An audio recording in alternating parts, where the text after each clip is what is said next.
Hello guys, स्वागत है आप सभी का आपका अपने यूट्यूब चैनल एनोशन क्लासेस पर। तो फ्रेंड्स, आज इस वीडियो में हम पढ़ने वाले हैं झारखंड का धरातलीय स्वरूप। ठीक है, क्या पढ़ने वाले हैं? झारखंड का धरातलीय स्वरूप। ठीक है, जैसा कि सिलेबस में मैंने आपको बताया था कि सबसे पहले हम क्या पढ़ेंगे, झारखंड का भौगोलिक परिचय। ठीक है, उसके बाद झारखंड की भूगर्भिक संरचना और उसके बाद हम पढ़ेंगे झारखंड का धरातलीय स्वरूप।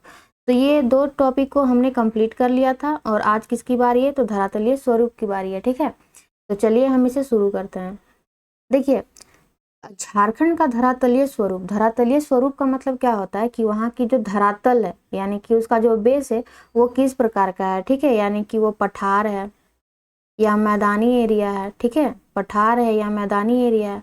तो ये चीज हमको कहाँ पढ़ना है? धरातलीय स्वरूप में। देखिए, धरातलीय स्वरूप को और कुछ भी नाम से जाना जाता है, जैसे इसे हम कह सकते हैं क्या? भौतिक स्वरूप। क्या कह सकते हैं? भौतिक स्वरूप। ठीक है, या तो फिर इसे क्या कहा जा सकता है? प्रादेशिक प्रादेशिक स्वरूप या प्रादेशिक विभाजन। प्रादेशिक विभाजन, ठीक है, या प्रादेशिक प्रदेश। ठीक है, तो अगर इसका भौतिक विभाजन किया जाए यानी कि झारखंड का अगर भौतिक विभाजन किया जाए, ठीक है, फिजिकल डिवीजन अगर इसका किया जाए, ठीक है, भौतिक विभाजन, तो इसे हम चार भागों में बांटते हैं। क्या क्या? तो पहला है पाट क्षेत्र। ठीक है, पहला क्या है? पाट क्षेत्र या पाट प्रदेश। ठीक है, या तो इसका और एक नाम है क्या? पश्चिमी पठार। पश्चिमी पठार। ठीक है, दूसरा क्या है? रांची पठार। ठीक है, तीसरा क्या है? हजारीबाग का पठार। और चौथा क्या है? राजमहल की पहाड़ियां एवं मैदानी क्षेत्र। ठीक है, राजमहल की पहाड़ियां एवं मैदानी क्षेत्र। तो देखिए, झारखंड का जो धरातल है यानी कि झारखंड का जो बेस है उसका निर्माण किससे हुआ? छोटा नागपुर का पठार, जिसका बोल सकते हैं कि मैक्सिमम भाग में क्या है? छोटा नागपुर का पठार ही है। ठीक है, जैसा कि मैंने आपको कल भी तो बताया था कि छोटा नागपुर का पठार जो है वो झारखंड का सबसे बड़ा भाग है। ठीक है, आप यहाँ पे लिख सकते हैं क्या कि झारखंड के धरातलीय स्वरूप, धरातलीय स्वरूप के निर्माण में किसकी अहम भूमिका है या योगदान है? तो छोटा नागपुर पठार, छोटा नागपुर पठार का या छोटा नागपुर पठार की लिख लीजिए। ठीक है, छोटा नागपुर पठार की महत्वपूर्ण भूमिका है। ठीक है, महत्वपूर्ण भूमिका या योगदान है। ठीक है, ये जो छोटा नागपुर का जो पठार है ये झारखंड का सबसे बड़ा भाग है। झारखंड का सबसे बड़ा भाग, यहाँ पे लिख ही देती हूँ, झारखंड का सबसे बड़ा भाग है। ठीक है, झारखंड का सबसे बड़ा भाग। ठीक है, इसका निर्माण कैसे हुआ? इसका निर्माण कैसे हुआ? तो मैंने आपको कल बताया था कि इसका निर्माण जो है वो लावा से होता है। ठीक है, या लावा के जमाव से। इसका निर्माण कैसे होता है? लावा के जमाव से। मैंने कल आपको बताया था ना कि ज्वालामुखी कभी भी जब आई होगी, ठीक है, अभी नहीं, ऐसा थोड़े कि मैंने अभी बोला और कल परसों ही आई है। ठीक है, हजारों करोड़ों साल पहले जब ज्वालामुखी जब फटी थी तो नीचे के जो लावा और जो मैग्मा थे, लावा और मैग्मा जो बाहर आकर कहीं ना कहीं क्या हो गए होंगे? ये विस्तारित हो गए होंगे। ठीक है, यानी फैल गए होंगे। तो फैलने के बाद ये जो गिरे नीचे, इसी में क्या हुआ? खनिजों का निर्माण हुआ। ठीक है, क्योंकि नीचे जो थे वो खनिज के रूप में ही थे। ठीक है, तो ऊपर आएंगे तो जो चट्टानों का निर्माण हुआ उनमें खनिज ये सब पाया जाएगा। तो इसी में मैंने आपको बताया था आर्कियन क्रम की चट्टानों को, कल मैंने आपको बताया था। ठीक है, तो छोटा नागपुर के अत्यधिक भाग में क्या है? तो आर्कियन कालीन चट्टानें हैं। ठीक है, और छोटा नागपुर का निर्माण कैसे हुआ? छोटा नागपुर पठार का तो लावा के जमाव से। ठीक है, अभी मैंने आपको बताया कि छोटा नागपुर के मैक्सिमम भाग पर क्या है? तो आर्कियन कालीन चट्टानें, आर्कियन कालीन चट्टान। ठीक है, जो छोटा नागपुर या हाँ, छोटा नागपुर ही कह सकते हैं, छोटा नागपुर के 90% भाग पे ये क्या है? तो ये फैली हुई है। ठीक है, देखिए, इन जो पठारी क्षेत्रों हैं, यहाँ जो पठारी क्षेत्र है, ठीक है, पठारी क्षेत्रों की जो जल सोखने की जो क्षमता होती है वो बहुत ही कम होती है। कैसे? मैं आपको यहाँ पे समझाती हूँ। ठीक है, जैसे कि मान लीजिए कि एक बाल्टी आप ले लीजिए, ठीक है, और उसमें बहुत सारे पत्थरों को डाल दीजिए छोटा छोटा, ठीक है, छोटे छोटे पत्थरों को हमने डाल दिया, ठीक है। अब मान लीजिए कि कुछ दूसरे बर्तन से, ठीक है, मान लीजिए कि कोई दूसरे बर्तन से हम क्या कर रहे हैं, इसमें पानी डाल रहे हैं, मान लीजिए इसमें हम पानी डाल रहे हैं, तो वो पानी क्या, ये पत्थर सूखेंगे इसको क्या, नहीं, ये पानी क्या होगा, स्लाइड करके नीचे आ जाएगा, ठीक है, बह के किसी और की दिशा में चला जाएगा, ठीक है। तो हमने तो बर्तन लिया तो रहेगा तो उसी में, ठीक है। तो यही चीज होता है किसके साथ, भूमि के साथ होती है, ठीक है। तो जहाँ पे पठारी क्षेत्र होता है वहां पे जो जल सोखने की क्षमता होती है वो बहुत ही कम होती है, क्योंकि वहां पे क्या होते हैं, जो छोटे छोटे जो पत्थर होते हैं, ठीक है, उस तरह के वहां पे पाए जाते हैं, ठीक है। तो आप यहाँ पे लिख सकते हैं कि पठारी क्षेत्रों में मृदा की छिद्रता में कमी होती है, मृदा की छिद्रता में कमी होती है, ठीक है। इसके वजह से ये ज्यादा जल को नहीं सोख पाता, जल को ज्यादा नहीं सोख पाता, और भूमिगत जल जो है वो पूरा नीचे गिर जाता है, ठीक है। भूमिगत जल की जो मात्रा है वो पूरा नीचे आ जाती है, ठीक है। देखिए इन क्षेत्रों में क्या होता है, जैसे अगर आपको पूछा जाए कि छोटा नागपुर का जो पठार है उसकी औसत ऊंचाई क्या है, छोटा नागपुर पठार की औसत ऊंचाई, ठीक है। तो छोटा नागपुर पठार की औसत ऊंचाई कितनी है, 760 मीटर, कितना है, 760 मीटर है, ठीक है। एक मिनट, छोटा नागपुर पठार की औसत ऊंचाई कितनी है, तो 760 मीटर, ठीक है। जैसे कि जो पठारी भाग है उस पठारी भाग में कहीं हो सकता है कुछ ऊपर होगा, कुछ नीचे होगा, कुछ समतल होगा, इस टाइप से होगा, तो इसका एवरेज वैल्यू लिया गया है, ठीक है। क्या किया गया है, इसका एवरेज वैल्यू लिया गया, ठीक है। यानी कि हर जगह पे एक जैसे निकालते हैं ना हम लोग औसत कैसे निकालते हैं, ठीक है, तो उसी प्रकार क्या किया गया, इसकी औसत ऊंचाई कितना लिया गया, 760 मीटर, ठीक है। अगर आपको पूछा जाए कि इसकी सबसे ऊंची चोटी कौन सी है, इसकी सबसे ऊंची चोटी कौन सी है, छोटा नागपुर की सबसे ऊंची चोटी,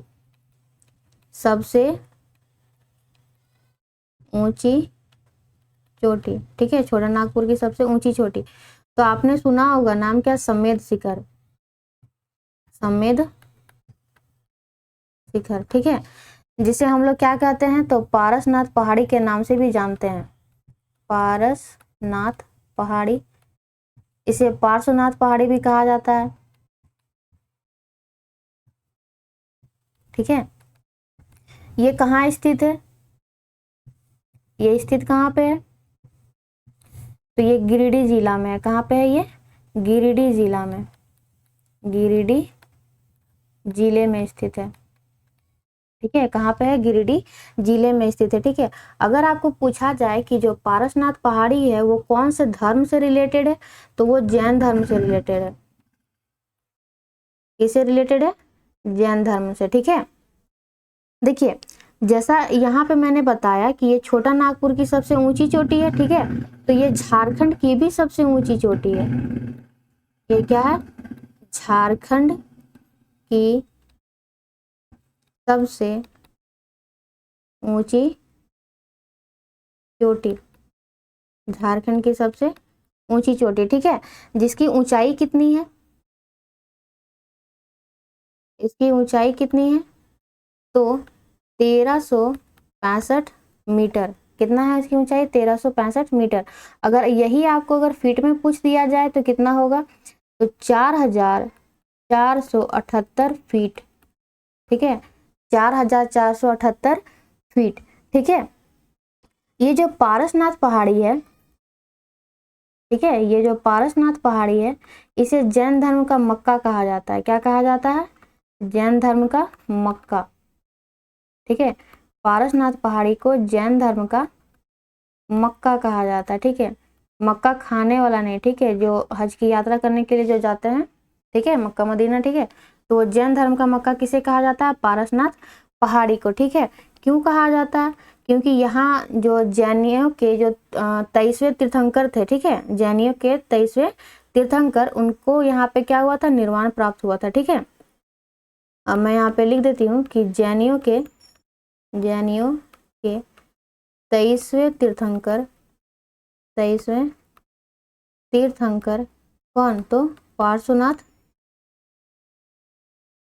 को निर्वाण प्राप्त हुआ था, निर्वाण प्राप्त हुआ था। ठीक है, क्या हुआ था, इनको निर्वाण प्राप्त हुआ था। ठीक है, तो देखिए ये तो आपको समझ में आ गया। छोटा नागपुर से रिलेटेड जितने भी बताने लायक चीज़ें थी मैंने बता दिया। ठीक है, अब चलते हैं हम यहाँ पे, जैसा मैंने आपको बताया था कि इसके भौतिक स्वरूप को कुल कितने भागों में बांटा गया था, कुल 4 भागों में। ठीक है, तो पहला क्या, पाट क्षेत्र, पाट क्षेत्र या पाट प्रदेश या पश्चिमी पठार। ठीक है, दूसरा क्या था, तो रांची का पठार, रांची का पठार या रांची पठार। ठीक है, तीसरा क्या था, हजारीबाग पठार, हजारीबाग पठार। ठीक है, और चौथा क्या था, तो राजमहल पहाड़ियाँ, राजमहल पहाड़ियाँ, राजमहल पहाड़ियाँ तथा मैदानी क्षेत्र, राजमहल पहाड़ियाँ तथा मैदानी क्षेत्र। ठीक है, तो चलिए इसका हम यहाँ पे डिवीजन देख लेते हैं, जो मैप यहाँ पे है। ठीक है, उसका डिवीजन हम देख लेते हैं कि कहाँ कहाँ पे कौन कौन सा क्षेत्र है। ठीक है, तो इसका पहले हम कलर करते हैं चेंज। ठीक है, चलिए मैंने कल आपको बताया था कि ये जो एरिया है ये वाला, ये मैंने आपको कल बताया था। ठीक है, कि इसे पाट क्षेत्र कहा जाता है। कल मैंने आपको बोला था कि पाट क्षेत्र आगे भी हमें पढ़ना है। ठीक है, पाट क्षेत्र या पश्चिमी पठार, पाट क्षेत्र या पश्चिमी पठार। ठीक है, उसके बाद रांची पठार, तो रांची पठार जस्ट इसके नीचे आएगा। ठीक है, रांची पठार, रांची का पठार या रांची पठार। ठीक है, यहाँ पे मैंने आपको कल बताया था क्या, कि यहाँ पे दामोदर घाटी है। ठीक है, दामोदर घाटी जिसके अंतर्गत क्या क्या आ रहे थे, तो बोकारो, धनबाद और रामगढ़। इन्हीं क्षेत्रों पे मैंने आपको बताया था कि इन क्षेत्रों पे क्या पाया जाता है, तो कोयला अत्यधिक पाया जाता है, और उसमें भी झरिया में सबसे अधिक पाया जाता है। ठीक है, तो ये जो क्षेत्र है ये दामोदर बेसिन का है। ठीक है, ये जो क्षेत्र यहाँ पे है, ठीक है, ये जो क्षेत्र है यहाँ पे ये किसका है, तो दामोदर बेसिन का। ठीक है, दामोदर बेसिन का। ठीक है, देखिए इस जगह पे, यहाँ पे मैंने आपको कल बताया था कि यहाँ से क्या होती है, तो उत्तरी कोयल नदी क्या होती है, प्रवाहित होती है। ठीक है, तो ये जो क्षेत्र है ये किसका है, उत्तरी कोयल बेसिन का। किसका है, उत्तरी कोयल बेसिन का, उत्तरी कोयल बेसिन का। ये क्षेत्र किसका है, उत्तरी कोयल बेसिन का। ठीक है, यहाँ पे आप देखेंगे, यहाँ आपको मिलेगा हजारीबाग पठार। क्या मिलेगा, हजारीबाग पठार। ठीक है, तो इसे भी 2 भागों में बांटा गया है। ठीक है, इसे भी 2 भागों में बांटा गया है, एक निचला हजारीबाग पठार, ठीक है, और एक ऊपरी हजारीबाग पठार। ठीक है, इसे 2 भागों में बांटा गया। ठीक है, मैं यहाँ पे इसे इंडिकेट कर देती हूँ। ठीक है,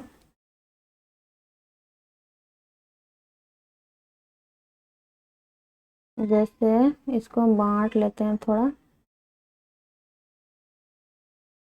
ये निचला हजारीबाग पठार है। ठीक है, निचला हजारीबाग पठार, और ये जो है ये ऊपरी हजारीबाग पठार। ठीक है, ऊपरी हजारीबाग पठार। ठीक है, इधर तो आपको पता है क्या, इधर है आपकी राजमहल पहाड़ियाँ, राजमहल पहाड़ियाँ। ठीक है, और ये जो यहाँ पे क्षेत्र बचेगा जो साहेबगंज की ओर है, यहाँ गंगा नदी जो प्रवाहित होती है, यहाँ गंगा के मैदान है। ठीक है, गंगा मैदान क्या है, गंगा के मैदान। और ये जो निचला भाग है, ये जो निचला भाग आपको दिख रहा है, इसे आप लिख लीजिए यहाँ पे पोरहाट पहाड़ी, पोरहाट पहाड़ी।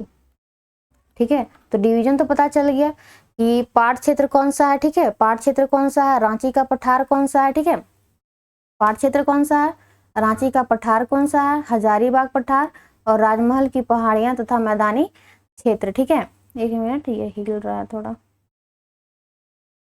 चलिए अब हम देखते हैं पहले वाले भाग को। ठीक है, जिसमें हम पढ़ेंगे क्या, पाट क्षेत्र। देखिए इसे पश्चिमी पठार भी कहा जाता है। क्यों कहा जाता है, क्योंकि ये जो रांची का पठार है, यहाँ पे मैंने अभी आपको बताया, यहाँ पे रांची का पठार है। ठीक है, तो रांची के पठार के जस्ट ये उत्तर पश्चिम में पड़ता है, ठीक है, उत्तर पश्चिम में पड़ता है, इसी की वजह से इसे क्या कहा जाता है, पश्चिमी पठार, ठीक है।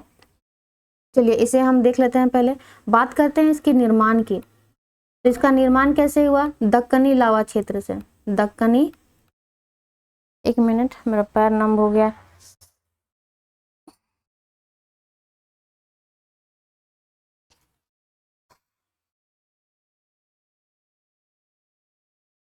दक्कनी लावा से, दक्कनी लावा से निर्मित है, ठीक है, दक्कनी लावा से निर्मित है, ठीक है।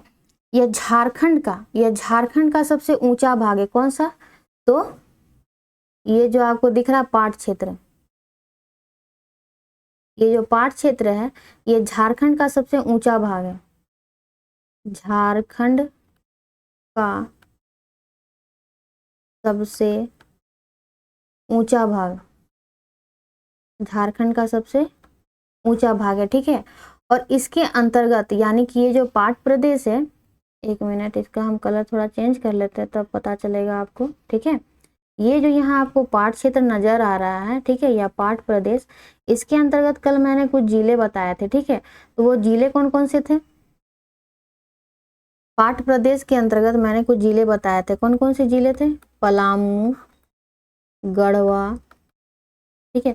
ये जो एरिया है थोड़ा आप इसे बढ़ा लीजिएगा, ठीक है, इससे पता चल जाएगा। पलामू, गढ़वा, लोहरदगा, लोहरदगा और गुमला, ठीक है। कौन कौन सा, पलामू, गढ़वा, लोहरदगा और गुमला किसके अंतर्गत आते हैं, तो पाट प्रदेश के अंतर्गत आते हैं, ठीक है। बात करते हैं इसकी ऊंचाई की। ये जो पाट प्रदेश है इसकी ऊंचाई कितनी है, पाट प्रदेश, इसकी औसत ऊंचाई कितनी है, औसत ऊंचाई, तो औसत ऊंचाई कितनी है इसकी, 900 मीटर। औसत ऊंचाई कितनी है, 900 मीटर, ठीक है। तो औसत ऊंचाई कहाँ से देखा जाता है, क्या हम लोग के घर से देखा जाता है कि हमारे घर से ये कितना ऊंचा है, नहीं, ये समुद्र तल से देखा जाता है। कहाँ से देखा जाता है, समुद्र तल से, ठीक है। किसी का भी अगर हाइट जो देखा जाएगा, हम लोग का हाइट नहीं, किसी का भी हाइट मतलब हम लोग का हाइट नहीं, ठीक है। जो प्राकृतिक चीजें हैं जैसे कि जो कुछ पहाड़ी हैं, कुछ माउंटेन्स जो है, उनका जो ऊंचाई है वो समुद्र तल से मापा जाता है, ठीक है। देखिए ये तो समझ में आया कि पाट प्रदेश के अंतर्गत कौन कौन से क्षेत्र आते हैं। अब देखिए यहाँ पे हम समझते हैं पाट का मतलब होता क्या है, ठीक है। ये जो पाट आपको नजर आ रहा है, पाट का मतलब क्या होता है, तो पाट का मतलब होता है समतल जमीन। इसका मतलब क्या होता है, समतल जमीन, ठीक है। जैसे आपने कभी सुना होगा क्या कि जैसे देहात ये सब में बोला जाता है कि ये जो जमीन है पूरा सपाट है, बोला जाता है कि नहीं, कि ये जमीन जो है वो पूरा सपाट है। सपाट मतलब क्या, वो कहने का सेंस क्या जा रहा है कि ये जमीन पूरी समतल है, ठीक है, ये जमीन पूरी क्या है, समतल है, ठीक है। देखिए अगर इसकी बात किया जाए इसकी आकृति की, ठीक है, यानी कि इसका जो विस्तार है, विस्तार मैंने आपको बताया ना कि विस्तार कहाँ कहाँ से, पलामू, गढ़वा, लोहरदगा और गुमला, ठीक है। लेकिन अगर आप चाहें तो विस्तार और एक तरीके से लिख सकते हैं, जो विस्तार है आप और एक तरीके से लिख सकते हैं। कैसे, तो लिख सकते हैं कि यह रांची जो जिला है उसके उत्तर पश्चिम में है, उत्तर पश्चिम से लेकर उत्तर पश्चिम, रांची के उत्तर पश्चिम से लेकर ये पलामू के दक्षिणी छोर में है, पलामू के दक्षिणी छोर में है, पलामू के दक्षिणी छोर तक, है कि नहीं। देखिए ये जो यहाँ पे जो रांची का पठार नजर आ रहा है, इसका जो डायरेक्शन है ये किधर है, उत्तर पश्चिम की ओर। और मान लीजिए यहाँ गढ़वा, यहाँ पलामू, तो पलामू का ये क्या है, दक्षिणी क्षेत्र है कि नहीं है, ठीक है। यानी इसकी जो आकार हम कह सकते हैं, यानी कि इसका जो विस्तार है, आकृति है, ये कैसी है, तो त्रिभुजाकार। आकृति कैसी है, त्रिभुजाकार, ठीक है, आकृति कैसी है, त्रिभुजाकार, ठीक है। ये जो पाट जो क्षेत्र है, पाट प्रदेश है, इसमें भूमि के 2 प्रकार आते हैं। भूमि के कितने प्रकार आते हैं, 2 प्रकार, ठीक है। क्या क्या भूमि के प्रकार क्या क्या आते हैं, 2, तो एक आती है उच्च भूमि, उच्च भूमि, ठीक है, और एक आती है निम्न भूमि, उच्च भूमि और निम्न भूमि। जो उच्च भूमि जो होता है उसे कहा जाता है टाड़, क्या कहते हैं, टाड़। और जो निम्न भूमि आती है उसे क्या कहा जाता है, दोन। आपने कभी भी जो देहात ये सब में जो रहते होंगे, ठीक है, जो गांव ये सब में रहते होंगे, उन्होंने सुना होगा जो लेडी लोग रहती है या कुछ कुछ जो उन लोग बोलते हैं कि ये टाड़ को टाड़ नहीं बोलते हैं, उन लोग टाइड बोलते हैं। क्या बोलते हैं? टाइड बोलते हैं, ठीक है।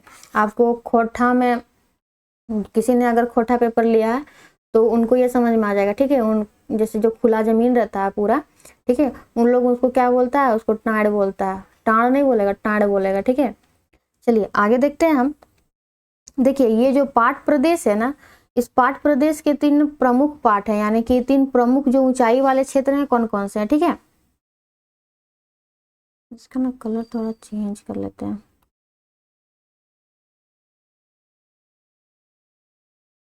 एक मिनट, नहीं हुआ है। चलिए देखिए, आप लिख सकते हैं कि 3 प्रमुख पाठ, 3 प्रमुख पाठ तो क्या क्या है? तो एक है आपका नेतरहाट पाठ, नेतरहाट पाठ, ठीक है, जिसकी ऊंचाई कितनी है? तो 1180 मीटर। ऊंचाई कितनी है? 1180 मीटर, ठीक है। अगला है आपका क्या? गणेशपुर पाठ, गणेशपुर पाठ, ठीक है, जिसकी ऊंचाई कितनी है? तो 1171 मीटर। ऊंचाई कितनी है? 1171 मीटर। अगला है एक जनीरा पाठ, जनीरा पाठ, जिसकी ऊंचाई कितनी है? तो 1142 मीटर।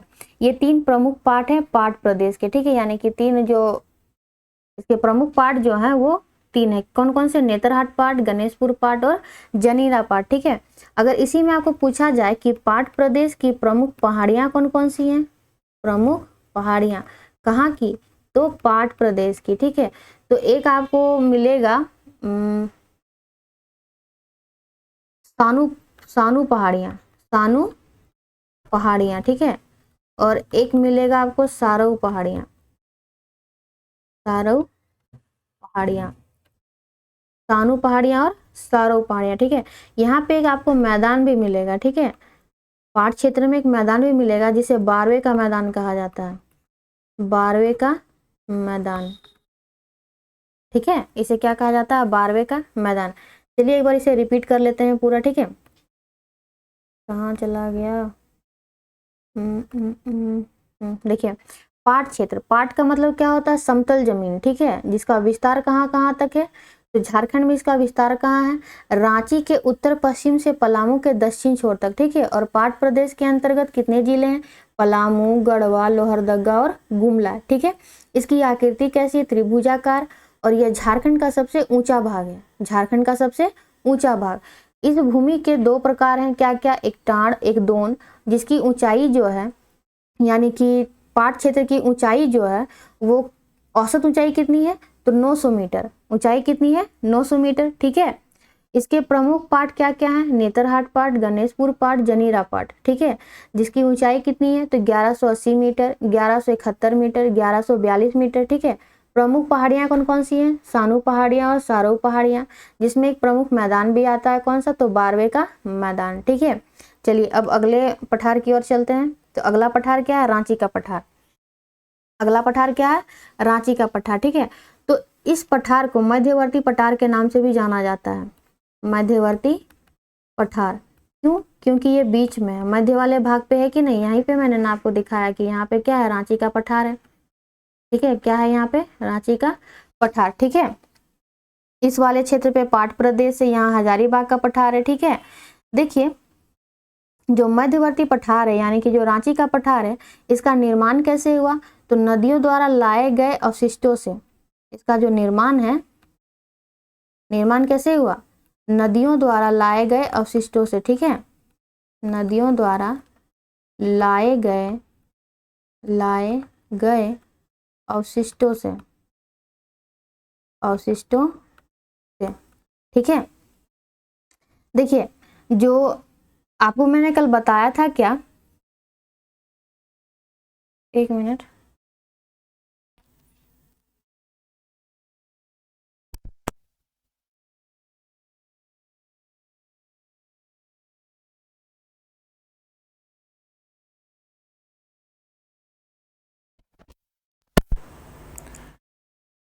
देखिए जैसे कि इसका जो निर्माण है वो नदियों द्वारा लाए गए अवशिष्टों से हुआ था, ठीक है। और ये जो रांची का जो पठार है, रांची का पठार, ये झारखंड का सबसे बड़ा पठारी भाग है। झारखंड का सबसे बड़ा पठारी भाग है, पठारी भाग। इसमें कंफ्यूज नहीं होना है, ठीक है। जैसे छोटा नागपुर का जो पठार है वो झारखंड का सबसे बड़ा भाग है, और ये जो रांची का पठार है ये झारखंड का सबसे बड़ा क्या है, पठारी भाग है, ठीक है। जिसे मध्यवर्ती पठार भी हम लोग कहते हैं, ठीक है। मध्यवर्ती पठार, मध्यवर्ती पठार भी कहते हैं, ठीक है। देखिए यहीं पे आपको, एक मिनट, इसका कलर हम पहले चेंज करते हैं, उसके बाद आपको दिखाते हैं। जैसे ये जो यहाँ पे मैंने आपको बताया था कल कि ये जो क्षेत्र है यहाँ पे, ये दामोदर नदी घाटी का क्षेत्र है, दामोदर नदी घाटी का क्षेत्र है। तो ये जो दामोदर नदी है ना, ये जो रांची का पठार है और यहाँ जो हजारीबाग का पठार, ये दोनों पहले मिला हुआ था, ठीक है। ये दोनों पहले मिला हुआ था, लेकिन इस घाटी की वजह से, दामोदर नदी घाटी की वजह से ये दोनों क्या हो गया, अलग अलग हो गया, ठीक है। मैं यहाँ पे लिख देती हूँ क्या, कि जो दामोदर नदी है, दामोदर नदी, इसे दो भागों में बांटती है। किसमें किसमें, तो रांची का पठार, रांची का पठार, ठीक है, और हजारीबाग का पठार, हजारीबाग का पठार, ठीक है। और हजारीबाग का पठार भी दो भागों में बटा हुआ है, ठीक है। इसे हम आगे पढ़ेंगे। देखिए अगर आपको पूछा जाए कि जो रांची का जो पठार है इसकी औसत ऊंचाई कितनी है, औसत ऊंचाई कितनी है, तो इसकी औसत ऊंचाई जो है वो 600 मीटर है। औसत ऊंचाई कितनी है, 600 मीटर, ठीक है। जो पठार जो होते हैं उनसे बहुत सारी जो नदियां हैं, नदियों का उद्गम होता है, ठीक है। जो पठारी जो क्षेत्र होते हैं वहां से बहुत सारी नदियों का उद्गम होता है। और जो पठारी वाला जो भाग है वो क्या होता है, खड़ा ढाल। पठारी वाला जो भाग है वो कैसा होता है, खड़ा ढाल, ठीक है। तो खड़ा ढाल होने की वजह से ही क्या होता है, इन क्षेत्रों में जलप्रपातों का निर्माण होता है। किसका निर्माण होता है, जलप्रपातों का निर्माण, ठीक है। जलप्रपातों का निर्माण होता है, जिसमें से कुछ कुछ का नाम मैं भी बता देती हूँ, ठीक है। जैसे कि आपको एक मिलेगा क्या, बूढ़ा घाघ, बूढ़ा घाघ या लोधा घाघ, बूढ़ा घाघ या लोधा घाघ, जो कहाँ पर है, लातेहार में। कहाँ पर है, लातेहार में, ठीक है। उसके बाद एक जो हुंडरू फॉल आपको मिलता है, बहुत से लोग यहाँ पे गए भी होंगे, जो कहाँ स्थित है, तो रांची में है। हुंडरू फॉल कहाँ पे है, रांची में, ठीक है। उसके बाद एक आपको सदनी घाघ मिलेगा, सदनी घाघ, जो कहाँ पे है, गुमला में। कहाँ पर है, गुमला में, ठीक है। उसके बाद जौनहा, जौनहा या इसी को कहा जाता है क्या, गौतम धारा, जौनहा या गौतम धारा, जो कहाँ पर है, तो रांची में है। कहाँ पर है, रांची में, ठीक है। उसके बाद एक दसम फॉल भी है, ठीक है, जिसे दसोंग के नाम से भी जाना जाता है, ठीक है। तो ये भी कहाँ पे है, तो ये भी है आपका रांची में, ठीक है। तो जो पठारी क्षेत्र वाले जो नदियां होती हैं, तो खड़े ढाल की वजह से वो जलप्रपातों का निर्माण करती है, ठीक है। तो ये जो आपको दिख रहा है यहाँ पे, तो वो उसी का प्रकार है, ठीक है। चलिए अब अगला पठार की ओर बढ़ते हैं, जो क्या है, तो हजारीबाग का पठार, ठीक है। तो मैंने अभी आपको बताया था क्या, कि हजारीबाग का जो पठार है वो दो भागों में बटा हुआ है। हजारीबाग का जो पठार है वो दो भागों में बटा हुआ है, ठीक है। मैं यहाँ पे इसे ड्रॉ कर लेती हूँ पहले।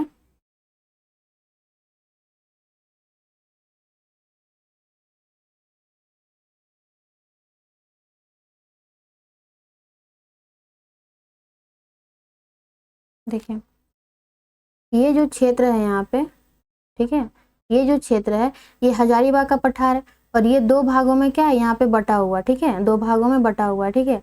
एक है क्या, तो निचला हजारीबाग का पठार, निचला हजारीबाग, निचला हजारीबाग का पठार, ठीक है। और ये जो नीचे वाला जो पार्ट है इसे कहा जाता है ऊपरी हजारीबाग का पठार। क्या कहा जाता है, ऊपरी हजारीबाग का पठार, ठीक है, ऊपरी हजारीबाग का पठार। मैंने अभी आपको क्या बताया, कि जो हजारीबाग का जो पठार है और जो रांची का पठार है पहले क्या था, दोनों सम्मिलित था, ठीक है।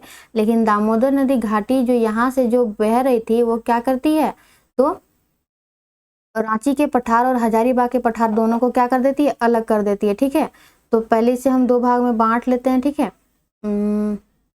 ऊपरी हजारीबाग का पठार, ऊपरी हजारीबाग का पठार या ऊपरी हजारीबाग पठार, ठीक है। और एक कर लेते हैं हम लोग क्या, तो निचला हजारीबाग पठार, निचला हजारीबाग पठार, ठीक है।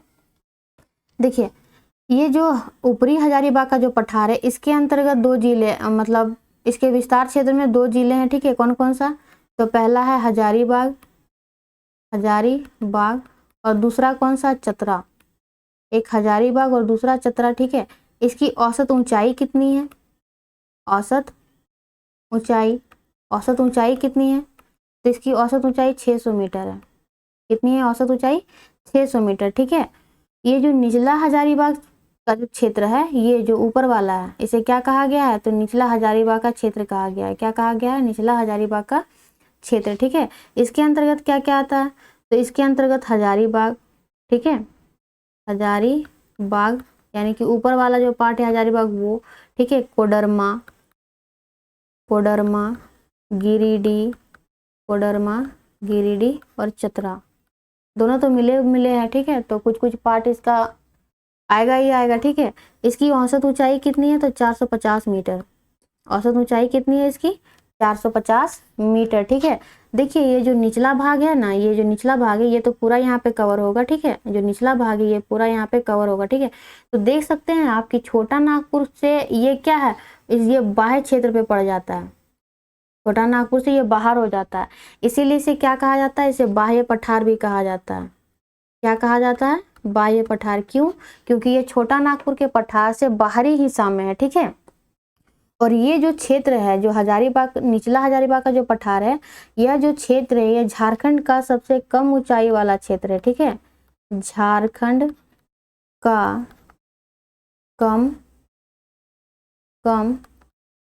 ऊंचाई वाला, कम ऊंचाई वाला, 1 मिनट, कम ऊंचाई वाला पठारी क्षेत्र लिख लीजिए, कम ऊंचाई वाला पठारी क्षेत्र, ठीक है।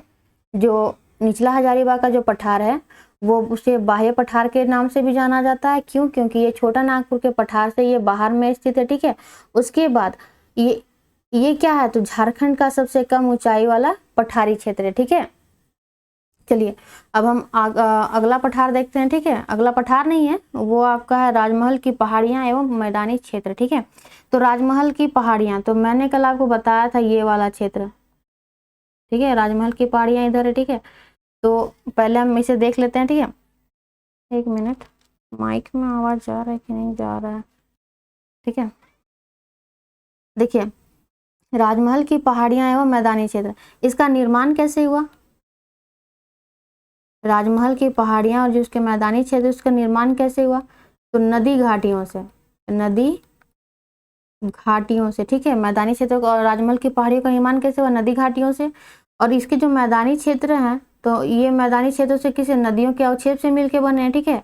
तो आप यहाँ पे लिख सकते हैं नदी घाटियों तथा मैदानी क्षेत्रों से मिलकर बने हैं, मैदानी क्षेत्रों से मिलकर, ठीक है। लेकिन जो मैदानी वाला भाग है वो किससे मिलकर बना होगा, नदियों के अवक्षेप से, नदियों के अवक्षेप से, नदियों के अवक्षेप से, ठीक है।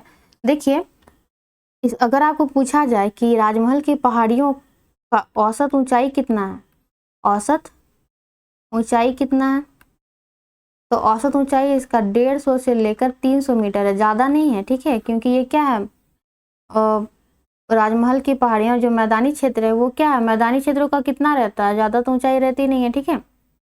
अगर इसका आपको विस्तार पूछा जाए, यानी कि ये कहाँ तक फैला हुआ है, तो झारखंड के पूर्वी भाग, पूर्वी भाग कहने का सेंस ये, ठीक है, जिसके अंतर्गत क्या आ रहा है, कौन कौन से जिले, दुमका, देवघर, ठीक है। मैं यहाँ पे लिख देती हूँ, इसे मैं कलर कर देती हूँ, ठीक है, ताकि आपको पता चले कि ये वाला पार्ट है, ठीक है।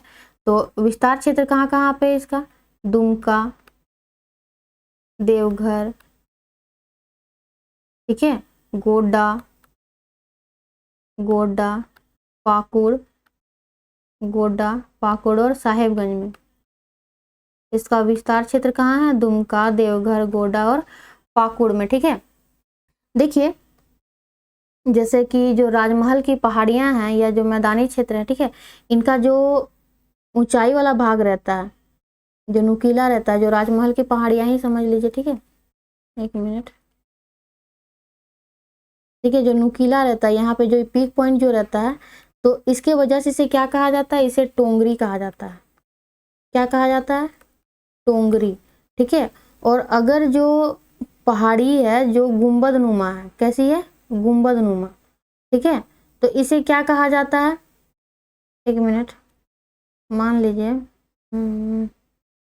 यहाँ पे थोड़ा इस टाइप से कर लीजिए, ठीक है, यहाँ पे जैसे, ठीक है, तो अगर इस टाइप से है तो उसे कहा जाता है डोंगरी। क्या कहा जाता है? डोंगरी, ठीक है। जो नुकीला वाला, जो नुकीली अगर पहाड़ियाँ रही तो उसे क्या कहा जाता है? टोंगरी। और जो गुंबद नुमा रहा उसे क्या कहा जाता है? डोंगरी, ठीक है। ये जो टोंगरी है ना, इसे जब आप खोटा पढ़ेंगे, जिन्होंने खोटा लिया, ठीक है, तो वहाँ पे आपको शायद ये टोंगरी देखने को मिले, क्योंकि जो जंगल वाला जो भाग रहता है ना, तो जो औरतें जो जाती हैं, ये मैंने आपको बताया था कि जो वन उत्पाद में केंदू पत्ता ये सब है जो लाने के लिए जाती है उन लोग बहुत लोग बोलती है क्या? उसे टुंगरी कहती है। क्या कहती है? टुंगरी, ठीक है। देखिए यहाँ पे तो ये राजमहल की पहाड़ियाँ हैं, ठीक है। अब मैदानी क्षेत्र कौन सा भाग होगा? तो ये वाला जो क्षेत्र आप देख रहे हैं यहाँ पे, ये मैदानी क्षेत्र है। ये कैसा क्षेत्र है? ये मैदानी क्षेत्र है, ठीक है। तो जो मैदानी क्षेत्रों में देखिएगा तो प्रमुख जो आएगा, एक चाईबासा का मैदान आता है। प्रमुख कौन सा आता है? चाईबासा का मैदान, ठीक है। तो चाईबासा के मैदान में, जब चाईबासा का आप जो मैदान देखेंगे, ये आपका कौन से जिले में आएगा? तो पश्चिमी सिंहभूम में आएगा। कहाँ पे आएगा? पश्चिमी सिंहभूम में, ठीक है। ये पश्चिमी सिंहभूम के अंतर्गत आता है, ठीक है। तो इसके उत्तर की ओर अगर आप देखें तो यहाँ पे आपको मिलेगी क्या? दालमा श्रेणी। उत्तर की ओर क्या देखने को मिलेगी? दालमा श्रेणी, ठीक है। दक्षिण की ओर क्या मिलेगा आपको? तो कोल्हान पहाड़ी, कोल्हान पहाड़ी, ठीक है। पूर्व की ओर क्या मिलेगा देखने को? तो ढाल भूम श्रेणी, ढाल भूम श्रेणी, ठीक है। और अगर आप पश्चिम की ओर जाएं तो यहाँ आपको क्या मिलेगा? सारंडा के वन, ठीक है। क्या मिलेंगे? सारंडा के वन। तो मैदानी क्षेत्र में सबसे प्रमुख कौन सा? चाईबासा का मैदान, जो कहाँ पे स्थित है? तो पश्चिमी सिंहभूम के मध्यवर्ती इलाके में, ठीक है, जिसके उत्तर में दालमा श्रेणी है, दक्षिण में कोल्हान पहाड़ी है, पूर्व में ढालभूम श्रेणी और पश्चिम में क्या? सारंडा के वन, ठीक है। तो ये जो आज का टॉपिक था, ठीक है, कहाँ गया फर्स्ट वाला? ये जो आज का टॉपिक था क्या? झारखंड में धरातलीय स्वरूप, ठीक है। तो ये आज हमारा कंप्लीट हो गया है।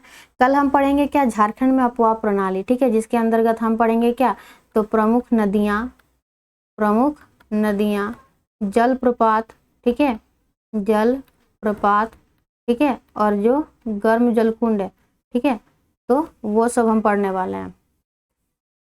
तो उम्मीद करती हूँ कि आपको ये सारी चीज़ें समझ में आई होंगी, ठीक है। और अगर आपको समझ में आया है तो आप इसे नोट कर लीजिए, ठीक है, और नोट करने के साथ साथ इसे रिवीजन भी करते रहिएगा, ठीक है। ऐसा नहीं कि आगे पढ़ते जा रहे हैं फिर पीछे भूलते जा रहे हैं, ऐसा नहीं करना है, ठीक है। तो चलिए फिर, अगर आपको ये अगर अच्छा लगा होगा तो एक लाइक ज़रूर कीजिएगा, ठीक है, एक लाइक ज़रूर कीजिए। और अगर पसंद आता है तो एक सब्सक्राइब भी ज़रूर कर दीजिएगा, ठीक है। इससे क्या होता है कि हमें भी अच्छा लगता है कि स्टूडेंट जो है हमें सपोर्ट कर रहे हैं, ठीक है। तो चलिए फिर अब मिलते हैं अगले वीडियो में नए टॉपिक के साथ। तब तक के लिए बाय बाय, टेक केयर।